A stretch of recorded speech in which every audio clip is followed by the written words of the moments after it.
Today, we will talk about how to have fun alone. Let's have a look at the details. Are you faced with lots of time to yourself? Great! There are plenty of ways to use your free time, from cultivating your creativity to giving into some unabashed self-indulgence. The first method is learning to love your alone time. Enjoy the freedom. To use your alone time to its fullest, you need to begin by embracing it. Love yourself and all your quirks. Having time to yourself gives you the chance to step back from all the frantic activities of daily life and interactions. Appreciate small things. Another big part of enjoying your alone time is starting to notice and appreciate small things in your life. The second method is getting artistic. Start a blog. It could be about your favorite movies, games, bands, books, computers, celebrities, anything that piques your interest. The experiment in the kitchen. There's no pressure to make something perfect since you're only cooking for one. Make a painting or a drawing. Go to a craft store and buy a few supplies or just use the pencil and paper that you have around the house. Make a scrapbook. If you have boxes full of photographs, ticket stubs, restaurant menus, and other random knickknacks, take some time to make a scrapbook. Write a book. The time may never come again when you will have such perfect loneliness, so make the most of it. The silence may help you concentrate.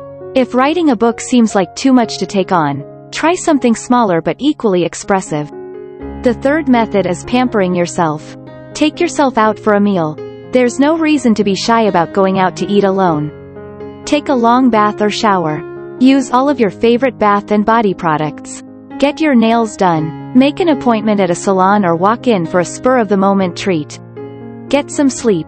Having time all to yourself offers a great opportunity for sleep. Take advantage. The fourth method is focusing on self-improvement. Catch up on responsibilities. The best thing about me time is that you're not going to have any interruptions. Catch up on schoolwork. Study for an upcoming test. Clean your room. Get your finances squared away, etc. Use this time to your advantage. Learn a new skill. If you make time to practice a skill every time you're alone, you may end up getting quite good at it. Take a class. Learn a skill you've always wanted to develop or find a topic you're curious about and take a class on it. Call someone you haven't talked to in a while. Catch up on phone calls to your relatives and friends who live in other places. Meditate or simply take some time to think.